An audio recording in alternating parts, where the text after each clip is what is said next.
You made a fatal mistake. You thought her silence meant softness. You thought her distance meant she was waiting for you to solve her. But she was never waiting for you. She was waiting to see if you would kneel. And you did. You knelt so fast she barely had to ask. And the moment you knelt, you became invisible. But somewhere in that room stood a man who didn't kneel. A man who didn't need her approval. And she will spend years regretting him. The room was full of admirers, full of smiles, full of eager eyes waiting to be chosen. And yet her gaze fell on the one face turned away. You've seen it. The woman who grows quiet when ignored, the laughter that sharpens when indifference enters the room. There is a hunger inside her. But it is not for affection. It is for absence, for gravity resistance, for the friction of a man who does not bend. She does not want to be chosen. She wants to struggle. She wants to chase. And the scream inside her, the one buried beneath performance and charm, can only be answered by silence, not by praise, not by devotion.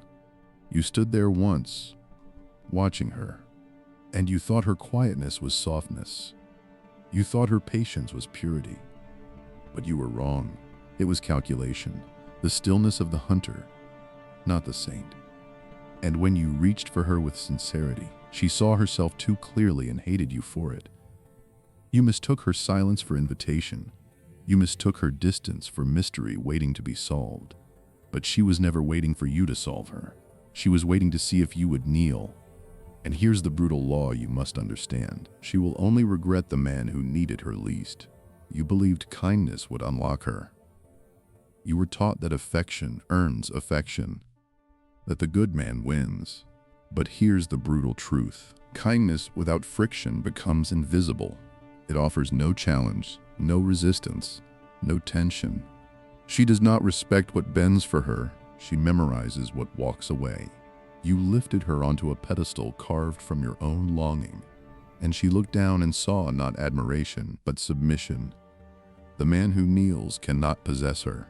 The man who looks up from below her throne becomes small, predictable, safe, and safety is sterile to her. She seeks to be burned by indifference, not warmed by comfort, because the burn proves you do not need her. And if you do not need her, she must earn you. And in that earning, she feels alive, not loved, real. She wants to conquer the man who resists her, not rule the man who submits. The ritual of pursuit is her oxygen. She only feels substantial when attention must be won, not when it is handed over like currency with no value. The moment you bowed, you became furniture in her world, useful, invisible, present but unremembered. Your adoration did not elevate you, it erased you. And what you called love was merely her responding to the threat of your absence. She never loved your presence. She loved the fear of losing what she couldn't possess. This is dominance disguised as surrender. She performs softness while she conquers. She performs need while she calculates, and the man who sees through it, the man who does not offer himself on the altar of her approval, that man becomes the fever in her blood, not because he is cruel, because he is full, because his attention is not a gift she can demand. It is a territory she must invade, and invasion requires effort. Effort creates value, and value is the only currency she spends. This is why you must become a myth, a man whose stillness she cannot disturb, a center she cannot move, the invisible force around which her chaos orbits. She uses men as mirrors, not for connection, but to see her own power reflected back. When you chased, when you pursued, when you poured yourself into her attention, you became a surface that showed her she was desirable, powerful, worthy. But here's the paradox. The moment you stopped reflecting her image, the moment you withdrew your hunger, she was forced to confront something unbearable. The void, her own emptiness, without your gaze confirming her worth. She began to unravel. Your silence denied her the ego fuel she survives on. And in that starvation, she became obsessed, not with you, but with regaining her sense of self through you. She hated the man she could not control because he exposed the fragility of her power. You became the unopened door, the mystery she could not solve, and that is the only form of depth she truly respects. The man who explains himself weakens his frame. He becomes something she can categorize, dismiss, place on a shelf. But the man who withholds strengthens his myth. He becomes a question without an answer, a room she cannot enter, a fire she cannot extinguish. She rewrites history to make herself the victim. She tells stories of your coldness, your emotional unavailability, your cruelty, because she cannot handle the reality that a man simply walked away. No drama, no begging, no fight, just departure. And that departure haunts her more than any wound, because wounds can heal, but an unopened door remains forever locked. She returns to that door in her mind. She knocks in her dreams. She wonders what waited on the other side. And the wondering is her worship, not of you, of the void you left behind. The absence that gave her no closure, no story, no ending. You became the sentence that trails off into silence, and silence, when it refuses to explain itself, becomes sacred. Here's what this looks like in reality. She texts you after weeks of silence. Hey, how have you been? The old you would respond immediately. Pour out your feelings, ask how she's doing, reopen the door. But the man who understands this truth, he doesn't respond for hours or days. And when he does, it's brief. Good. That's it. No questions, no warmth, no invitation. And in that single word, she feels the void. She realizes the door is still locked, and suddenly, you become the only thing she thinks about. Not because you were cruel, because you were complete, because you didn't need her response to feel whole. She checks her phone every 5 minutes. She replays that single word good 100 times, searching for hidden meaning. And in that search, she loses herself. In that silence, you become a myth she cannot solve. You think she knows you through intuition. The truth is darker. She reads weakness because she's hunting for leverage, and the man she cannot leverage, the man who reveals nothing, becomes the only one she cannot control. She calls it intuition. This thing she does, she believes it's divine, a sacred feminine gift, a sixth sense that reads the hidden truths of men. But that's the mythology she tells herself. The truth is colder. It's not prophecy, it's pattern recognition. Survival instinct sharpened over millennia. She learned to read weakness the way prey learns to read predators. She watches how you flinch, how you explain, how fast you respond, how slow you retreat. She maps your insecurities and files them away. Not to heal them, to own them.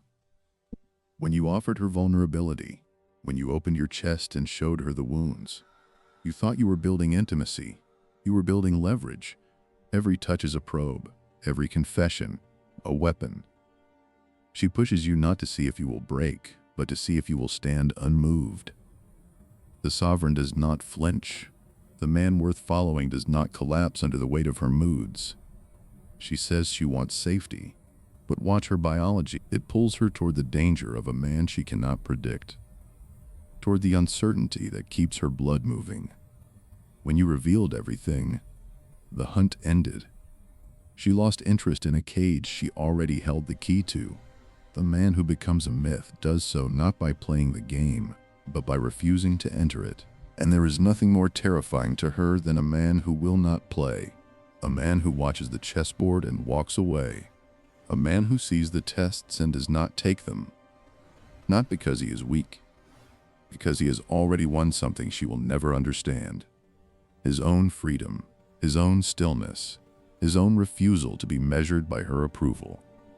That refusal becomes a throne she cannot sit upon, and she circles it endlessly, convinced that one day the door will open. But you hold the key, and you have no intention of using it. You have become a myth, the invisible force around which her chaos orbits, and she will never forget you for it. The man who left without a fight, without closure, without need, becomes immortal in her memory. He becomes the ghost, the myth, the throne she cannot occupy. Years will pass and she will still circle back to the thought of him. Not because he was kinder or more devoted, because he was absent. He was full within himself.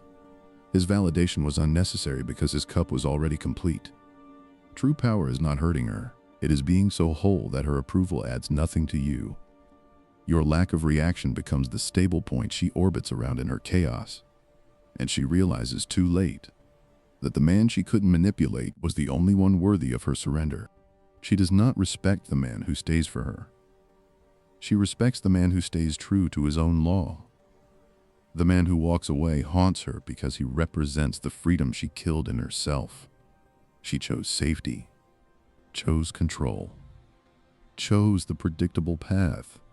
And when she sees a man who didn't, who walked into the dark without looking back, something inside her aches. Not for him. For what she could have been if she had not traded her wildness for power. You did not abandon her. You demonstrated something more devastating.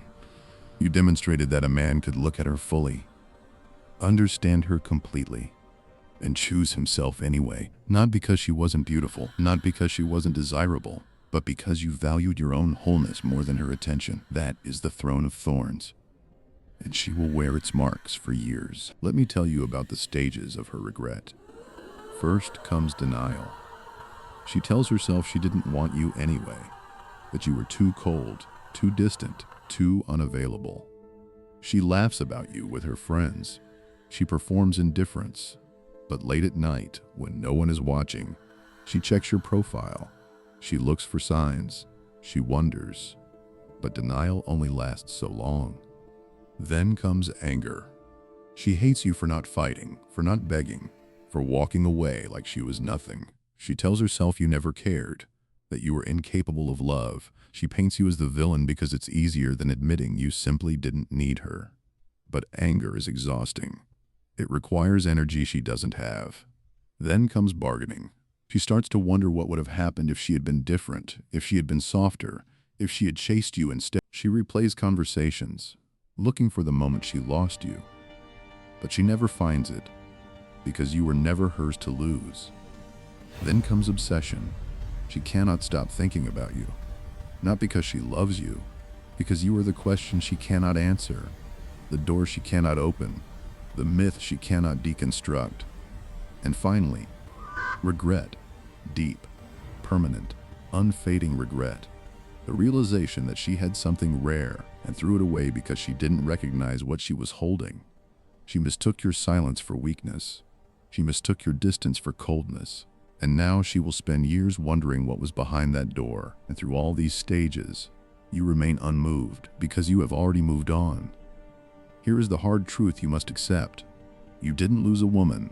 You lost a fantasy you projected onto her.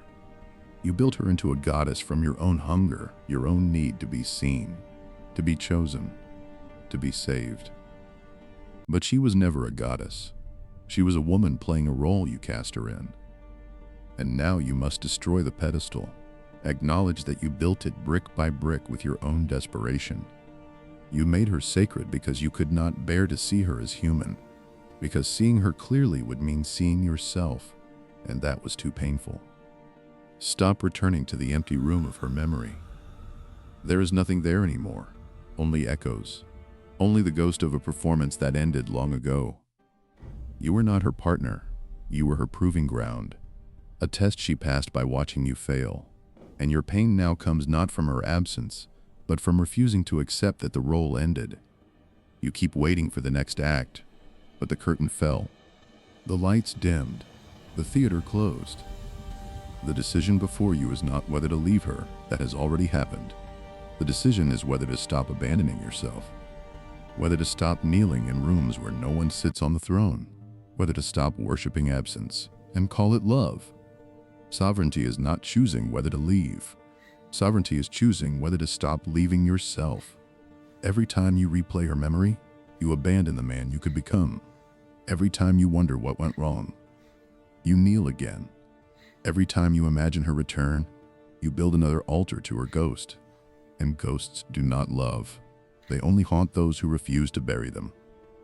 The floor is cold, the altar is empty, and you must decide not whether she will return, but whether you will finally stand. You were never meant to kneel, not for her, not for anyone. And the power you seek is not in winning her back. It is in the silence of finally walking away, not from her, from the man you became when you forgot who you were. Do you understand what you were to her? Not a lover, not even a conquest. You were a proving ground for her ego, a battlefield where she tested her weapons. And your pain now comes not from her absence, but from the humiliation of realizing you were never seen. You were useful. You were available. You were a mirror she could manipulate to show her what she wanted to see. And the moment that mirror stopped flattering her, she cracked it and walked away. She did not love you. She loved how she felt around you. And when that feeling faded, when your devotion became too predictable to stir her blood, she discarded you the way one discards a tool that no longer serves. This is not cruelty. This is nature, and nature does not apologize. She will reach out one day when her current conquest grows too still, too gentle, too familiar. When the man she chose begins to worship her the way you did, she will send a message, vague, nostalgic, aching. She will say she was wrong, that she misses the way you saw her, and for a moment, you will feel the pedestal rise again. The illusion will tremble back to life. But it is not you she misses. It is the echo of herself in your eyes. You were never the destination, only a chapter she reopens when the mirror grows quiet. Here is what you must not do. Do not respond immediately. Do not pour out your feelings. Do not ask what went wrong. Do not offer explanations or apologies for things you never did. Do not reopen the door she walked through. Do not give her the satisfaction of seeing you kneel again. These are the traps. These are the tests, and if you fail them, the myth shatters. She will know you still need her, and in that moment, you will become invisible again. Do not answer. Do not explain. Do not reach back across the silence. Let her knock. Let her wonder. Let her ache the way you once ached, because now the roles have reversed. Now you are the unopened door.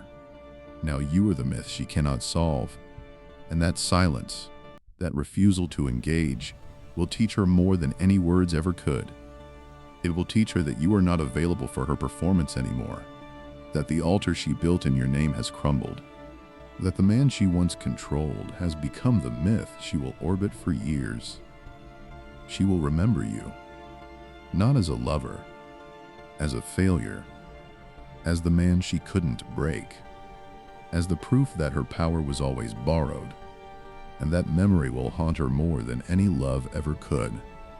Somewhere in her quietest moments, when the noise fades and she is alone with herself, she will think of you, the one who needed her least, the one who walked away whole, the one she will always regret. But that regret is hers to carry, not yours. You have already moved beyond the room where she kneels. You have already closed the door she will knock on forever. And in that closing, in that final silence, you become what she always wanted but could never admit. The man she could not bend, the man she could not keep, the man who proved by leaving that he was worth chasing. And that is the only love she understands. The love that walks away. The love that disappears without ceremony. The love that refuses to beg. And when guilt creeps in, when you wonder if you were too cold, too distant, too unwilling to fight, remember this. She didn't need you to stay. She needed you to leave so she could finally see herself. Your departure was not cruelty. It was the greatest gift you could give her. The gift of her own reflection. She will stare into that mirror for years, and she will finally understand what she lost. Not a man who loved her, a man who didn't need to. Now go, not toward her, toward yourself, toward the man you were before you forgot that kneeling was never your design. The room is empty, the altar is cold, but you are standing, and that is enough. Now stop looking back. The man who kneels to ghosts will never stand.